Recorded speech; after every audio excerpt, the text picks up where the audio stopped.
Hello, good morning students. How are you? Hope you are enjoying your days.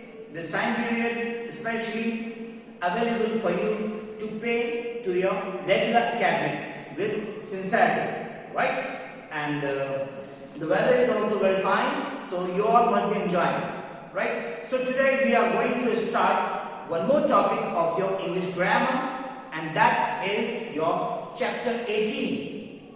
Chapter 18 of your English grammar, and the chapter is sentence and its types. You know students, we have already learnt a lot about clauses, phrases, sentence, right? And in your junior classes also you all might have learnt it. So today we are going to start this topic, and I hope you will perfectly get this topic word by word. Everything must be clear in your mind, right? So, first of all, we have got to know, before we start, first of all, we have got to know the word sentence in its perfect sense, right? What is a sentence? In your early classes, in your previous classes, you all might have been taught by your grammar teachers what a sentence is. Means a perfect definition of a sentence, right? So, what is a sentence? A sentence is a group of words. Very simple. You all have perfectly learned, but this is not all. This is very important. A sentence is no doubt a group of words, but that should be meaningful group of words.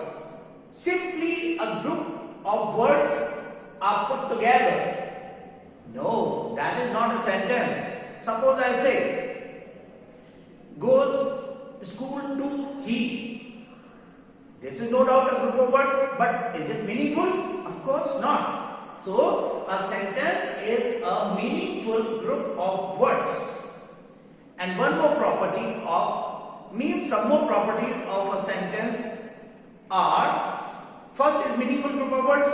Second, that so-called meaningful group of words must begin, I'm not saying should, I'm saying must, means this is necessary, must begin with a capital letter. Until or unless that meaningful group of words begin with a capital letter, we cannot call it a sentence. So, for a sentence, this meaningful group of words must begin with a capital letter, whereas it must end with either full stop or question mark or sign of exclamation. Then only we can call that group of words, we can call that meaningful group of words a sentence. Got it? Next. Now we are going to learn its kinds. Means what are its kinds? What are its types? Right? So different perceptions are there, right? Regarding from clauses point of view, from clauses and phrases point of view, we have divided this word sentence into three various kinds of types. Means the perception is based on clauses and phrases, right? So the first one is known as a simple sentence. This is a simple sentence in which only one clause is there, and that clause is main clause. That clause is independent clause. That clause is principal clause. Means it is not dependent on anything else, right? And what is the main clause? Main clause is that group of words begin with capital letter and that has one subject and one finite verb. Are you getting? One subject and one finite verb, or you may say that one subject and one predicate. So this is a clause. And what kind of clause? Independent clause, not dependent clause. Okay, students? So a group of words which is made up of one main clause is known as a simple sentence. Mind it, students. Copy it somewhere. A simple sentence has got one main clause, and that one main clause must have a a subject and a predicate, or a subject and a finite verb. Is that clear? Next, compound sentence. What is a compound sentence? You know, in science also this word is often found. Compound. Compound means combination of two objects, combination of two subjects, two objects, or any combination of two things is known as compound. So that must be clear to you that we are talking about none other than compound sentence, and a compound sentence has got two main clauses. Two main clauses. A sentence has got one main clause. A compound sentence has got two main clauses. Now please do not get confused regarding main clause and dependent clause. I have already explained, right? So when two main clauses are there and they are joined with a coordinating conjunction, you know, you have already learned conjunctions. So whenever coordinating conjunctions are there, known as, you know, fanboys, coordinating, subordinating and correlating conjunctions, right? Three conjunctions are there. So the first conjunction is coordinating conjunctions, right students? They are 7. So whenever two main clauses are combined with the help of coordinating conjunction, so they are known as compound sentence. Is that clear? Fanboys, F-A-N-B-O-Y-S. You have already learned that. Next, complex sentence. It looks complex, means somewhat complex, means its structure is somewhat complex, right? So let us know what is a complex sentence. Very simple, students. Complex means one main clause, right? One main clause and next one or more subordinate clauses. One is main clause and rest of all clauses, or rest of next clause is subordinate clause, right? So means one main clause is one and subordinate clauses may be one or more than one. But one more thing is there. For a complex sentence, the conjunctions, because you know, whenever two or more clauses are connected, obviously we need some linking words. Then only they will be connected, right? So these linking words known as conjunctions. So here we are talking about subordinating conjunctions. Students, be sincere and listen to me attentively. Here coordinating conjunction, here subordinating conjunctions, right? So they will make it complex sentence. Is that clear? So let's continue. Next perception of sentence and its kinds or types is the type of sentence. Means meaningful, means criteria based on its meaning, its sense, its purpose, right? So this is based on clauses and this is based on their purpose. Have a look. Assertive, the very first sentence is known as assertive sentence.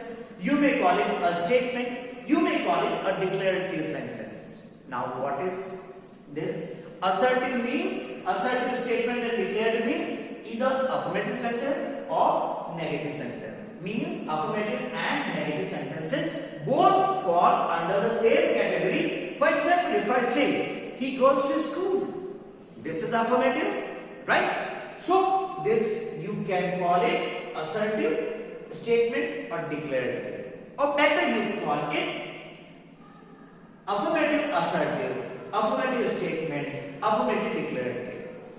This is complete, right? But suppose I say he does not go to school. This is negative, but it also falls under the same category. So we may call it negative assertive, negative statement, or negative declarative. Is that clear? So both affirmative and negative sentences fall under the same category. Clear? Next, interrogative. Interrogative, this mark, this question mark itself suggests that we are asking something. We are inquiring something. You know, interrogative means we are putting up a question. And you must know that basically there are two ways when we can ask something to someone. Means there are two kinds of interrogative sentences. We say two types of interrogative sentences are there. First, interrogative sentences are the sentences beginning with helping verbs or auxiliary verbs because they require their answers to begin with helping verb. Begin with yes or no. Right? Means all interrogative sentences beginning with helping verb or auxiliary verbs demand their answers in yes or no. Suppose I say, do you like tea? We say, yes I do. Yes I like. Yes I do. Or no I don't. Yeah. No I do not like. Is that clear? This is first type of interrogative sentence. Second type of interrogative sentence is the interrogative sentence is the question beginning with a question word. You may call it interrogative pronouns. Right? So whenever we are talking about any question word, it means that is the second type of interrogative sentence. Suppose I say, where do you live? We never answer like yes. Where do you live? No. This is wrong. Wrong delivery of answer. So we must say, I live in Kota, I live in Delhi, I live in the UK, I live in the US. In this way. Okay, students. Next is imperative sentence. What is an imperative sentence? An imperative sentence is the sentence in which we are talking about some orders, commands, requests, suggestions, advice, instructions, offer. Right? So these are imperative sentences. Come here. Keep standing. Please help me. Please give me a pen. Take complete bed rest to get well soon. Wow. But wow, it is exclamatory. Means exclamatory and optative. So exclamatory sentences are the sentences in which we find this sign of exclamation. Right? Sometimes this sign of exclamation is used after the interjections being used in the beginning of the sentence. Right? And sometimes this sign of exclamation is used at the end of the sentence because that exclamatory sentence doesn't have interjection. So all exclamatory sentences having interjection will take this mark just after the interjection in the beginning of the sentence. But when no interjection is there, but the sentence begins with what or how, right? So in that case, we will put this sign of exclamation at the end of the sentence. Is that clear? Now, what is an exclamatory sentence? An exclamatory sentence is the sentence in which we are talking about a sudden outburst of feelings, emotions, sentiments, right? And the last, not the least, is optative sentence. What is an optative sentence? This type of sentence is frequently used at the time of meeting, at the time of parting. At the time of meeting and at the time of parting, whatever the sentences are used are known as optative sentences. Students, whenever you meet anyone for the first time of the day, you wish that person. You say hi, hello, good morning, good evening, good afternoon. Right? So, this is at the time of meeting. At the time of party, good night, bye, see you, best of luck. Generally, good night. And sometimes, congratulations, thank you. And sometimes, to exchange our best wishes or compliments, we say blessings, we use blessings. So we say, may God bless you, God bless you, may you live long, may success kiss your feet on every walk of life, may you be successful, best of luck. So all these are optative sentences. So I hope students, you might have got this kind means these kinds of sentences and these kinds of sentences. But the difference is this is based on clauses and this is based on their purpose. Right? So let's see something else about this sentence. So students, now have a look at them individually. First of all, simple sentence as we have already learned. One main clause, only one main clause, right? And in that main clause, one subject and one predicate, or one subject and one final verb. What is the final verb? That changes according to the number of person of the subject. Is that clear? So, look, he goes to school every every day. Subject is there. And goes to school every day is predicate, right? One subject and one predicate in which one finite verb is there. We can never write he go. It will be he goes, right? Because the subject is singular, third person singular. But if it is I, then we will write I go to school. It means this is finite verb because it changes according to the number of person of the subject. If it is they, we will write they go. Okay, so in this way, this is simple sentence, right? Because only one main clause is there, beginning with capital letter and with full stop, right? Next is compound sentence. Students, compound sentence, as I told you earlier also, that main clause plus main clause and the conjunction is coordinating conjunction, means fanboys. F-A-N-B-O-Y-S. You must know what does F stand for. A-N-B-O-Y-S. So they are compound sentences, right? When two main clauses are there being linked with coordinating conjunction. I like coffee. This is complete in itself. So this is main clause. My brother likes tea. This is also complete in itself. So these are two main clauses.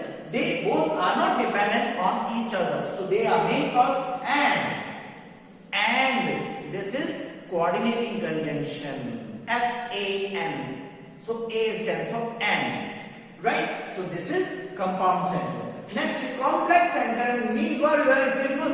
One is main clause and rest of all clauses are subordinate clauses. Means dependent clauses. And the conjunction between two clauses in this type of sentence, we can call it subordinating conjunctions. Right? Subordinating conjunction you must know very well, right?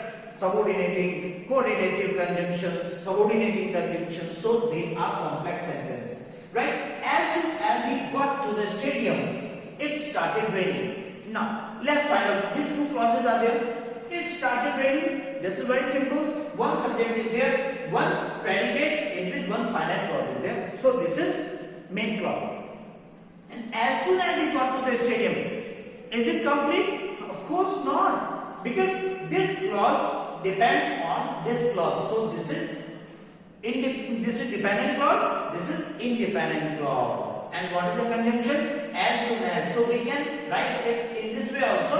It started raining as soon as he got to the stadium. So in this way, this is as soon as conjunction is there, right? So this is subordinating conjunction. So I hope you might have got it perfectly, right? Now, please open your book, page 103, exercise A. Randomly, I have picked out some sentences for you, and in this exercise, you have to mean some sentences have been given to you, and you have to identify their kinds. Means they are simple, they are compound, or they are complex. So if you find them simple, you have to write S. If you find compound, you have to write C. And if you find them complex, you have to write CX. Right? In short, in the space provided. Got it? So, the second one is, the architect went to his office and started working on his project. What you get? The architect went to his office and conjunction is there. Two main clauses are there. He started working on his project and the architect went to his office. Two main clauses are there and connected with coordinating conjunction. So we will write C. C stands for compound. Okay. Next is the fire brigade was called as soon as the fire broke out in the building. Let's see. The fire brigade was called. This is clause. This is main clause. And as soon as the fire broke out in the building, this is dependent clause, this is independent, this is dependent clause, right? So we can call it, and the conjunction is as soon as means subordinating conjunction. So we will write it as complex sentence. Okay. Next, besides being hardworking, Shweta is also very intelligent. Means Shweta is hardworking and Shweta is intelligent, hardworking and intelligent. But one subject is there, that is Shweta. Right? And no other clause is there. Only one clause is there. Whenever one main clause is there, we call this kind of sentence as simple sentence. Have you got it, students? So in